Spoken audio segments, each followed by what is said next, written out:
Tell the viewers what you've done for your daughters. So starting out really young, because I wanted my daughters in every inch of my life, I brought them to every meeting I ever had. I remember back, they're scribbling in a boardroom with crayons, pretending like they're taking notes. But they didn't understand, but it was getting in. And so still today, if you pitch me on a business deal, I would bring it to my daughters. Hey, Daddy's friend Flex, he has an idea for a business. Here it is. Why? I want them to hear how I think about it, and then I want to challenge their thoughts on it. Love it. And so from a very young age, I'm going to say they're 14 and 16, so 10 and 12, they stopped asking for things for Santa Claus. They wanted their own brick and mortar. And so finally at 12 and 14, I said, okay, I've identified a business that we can buy. Here's the catch. The 2 locations, it's called Rita's Italian Ice, Slingin' Ice. What is this? It's an Italian ice store. Tiny, tiny, tiny. I mean, in Naples. One's in Fort Myers, one's in Port Charlotte. You guys get out and support. If you're in that area, please over support. Sorry. So, 300 square feet, tiny. And so there were 2 locations. One was making $60,000 a year, one was losing. And so the deal here was you need to buy both. Mm-hmm. And once you buy both, you need to decide what to do. Dad will put up the money, and I did. I drafted loan documents that they signed. They helped me negotiate the initial lease, and then here's what they decided. They decided to close down the failing location because they thought that it was close enough that those customers would come to the existing location. They were right. In the first year, it went from $60,000 profit to $270,000 in profit. They took the assets of the closed one, found a small piece of real estate in Port Charlotte about 30 miles away, so essentially opened up that one for free. Mm-hmm. That one also does about $200,000 plus a year now. Then they bought a mobile truck and 4 mobile units. This year, they'll clear about $700,000 in profit. And they do the books, they do the hiring, the firing. And just so we're clear here, my children do not get the money. They get paid $10 to $12 an hour when they're working in the business or on the business. The money goes into, obviously, a trust for them, which, by the way, now they want to sell the company because they both want to now start their own companies. Why? Verbatim, Dad, we don't want your money. Wow. Yes. Proud dad. I'm right. That's incredible. I'm raising lionesses. You truly are. That's right. You truly are. I mean, that opportunity is incredible. I mean, at such a young age, and what you gather and you get from being in various different scenarios, that lesson's priceless. You can't go to school for that. You can't pick a book from that. That's right. Yes, you've got an incredible dad that can leverage stuff off. But what I do know off camera is you truly want them to learn a lot of lessons. Yes. And failure comes part of that. Yes. You don't want to dig them out of a hole. You want them to, if they fall in a hole, hey, I could throw a ladder down, but I want you to try and find a way of cutting stairs in with a little shovel, and you can get yourself out. Listen, Warren Buffett says probably the greatest statement that I've ever heard in my life when it comes to kids, and it's what I'm going to live by. Warren Buffett, he has more money than anyone. I mean, and it's not the richest, but he's got billions and billions of dollars.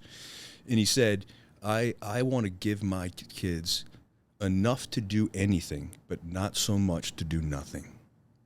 And so repeat it one more time. I want the viewers to hear this. I want to give my kids enough to do anything, but not so much they can do nothing, because that'll destroy a person. Yeah, it truly is. And with your kids now and what you've just said, excuse me, they truly have that entrepreneurial mindset, and what they've done in that short period of time is truly amazing. When you told me this, when we went to dinner that one time, I was blown away because that truly gives me inspiration and motivation to now look at Addie and, see what she's doing. Obviously, she's going on 8, but nonetheless, she has an upbringing that I certainly did not. Exactly. So I'm very worrisome of, the private school she's in. Absolutely. And the wrong, sort of mindset that she can get from that. Everything that made us, we took away so our kids wouldn't have it, right? And so that has been a huge concern as yours as well. Yeah. And so I don't know that you asked, but I'm going to answer it anyway because it was a massive concern for me. Is I needed to expose my daughters to the reality of life, because we don't live reality. I own the fact that I don't live in reality anymore. I earned not to live in reality anymore, but I'm so acutely aware of it and at times embarrassed of it. And so I used to take my daughters to the construction site, like their kids, swing a hammer, see what it feels like to work. And so something we didn't talk about and I take massive pride in is I treat my employees the same across the board. I don't care if you're my COO or my goddamn janitor, you're going to get the same respect. And so my daughters see that, and they have seen it. And listen, you can't change the fact that our children come from privilege. And there's nothing wrong with privilege. The problem with privilege is when you act like a piece of shit. And that's why my circle is so small, because my peers are horrific human beings. They treat people that serve them horribly. They stab people in the back. And so I'd rather have a circle of 1 or 2 than 200 people who I'm embarrassed to be around. Yeah. And I to attest what you said, you do treat people incredibly well, from, the janitor all the way up to the CEO or CBO, whatever it is that's working with you, or the business partner. And what I would correlate to is having that line of fans 2 to 3 hours long, treating everyone That's right. that is standing there with the same care and attention as I would my sponsor. That's right. Or somebody that is Mr. Olympia. Because what athletes, and I want my fan base and the followers to listen to this, and obviously what Derek said, and take heed in this, because not everybody's going to stay a fan. For the guys and girls that have stood in line for me, I hope that, these words come true, but I know they are. I will treat everybody how I want to be treated myself. I know what it's like to be treated shitty. Yes. I also know what it's like to be put on a pedestal, but I also get embarrassed by some of these cases. So, the fans that have stood in line for me to 2 to 3 hours, some of them I do business with now. And they always remember that first interaction, because it might be the first and it might be the last. That's right. So how you treat people will always govern the next stages of how they go off, how they post about you. That's right. And with this day and age, this is within seconds. You have one interaction, flex of asshole. That's right. It's across the internet. Yep.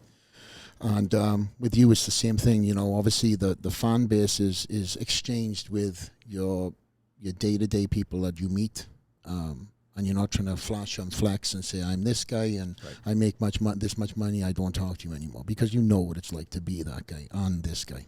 My whole family was looked down upon and looked as if we were garbage. So how dare someone like me ever do that to someone else? Yeah, That's right. It's one of the reasons why you are going to go on and do much more than you've ever imagined on top of what you've done. Sure. And one of the reasons why, you and I have linked for many different reasons, but there's a lot of cool things that are coming down the pipeline.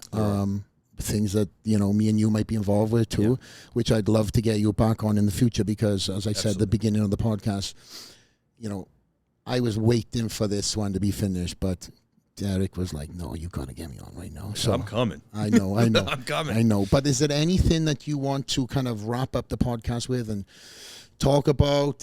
Anything that, any gems that you want to install on the fans that you haven't yet spoken about? The floor is yours, and we can continue this as long as you want, but I want to make sure that you end this on your way. Well, I want to circle back on one thing, because I'm really good at recognizing, because now I'm out there talking to so many people about the thing with my daughters. And so I want to really shrink that down. We talked about that as we started this podcast out, because there may, and not in a malicious way, but there could be someone out there saying, well, yeah, okay, you had $150,000 to give your daughters. So it's not about that. And so if I take myself out of the situation, like my father, who was a mailman his whole life, if I'm just making enough money to go by, which, by the way, because that's my whole family, I respect it more than anything, you can open up a lemonade stand with your daughters.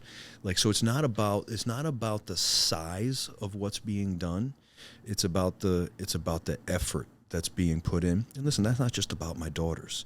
And so what I really want people to take away from this podcast is not the size and grandeur of the success that I've had, but just the steps and the path that I took. Because when you include the size, I think it makes people feel like they can't do it.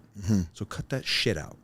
Just talk about the fact that I came from the gutter and fought all the way, because anyone that is listening can absolutely do anything that I've done.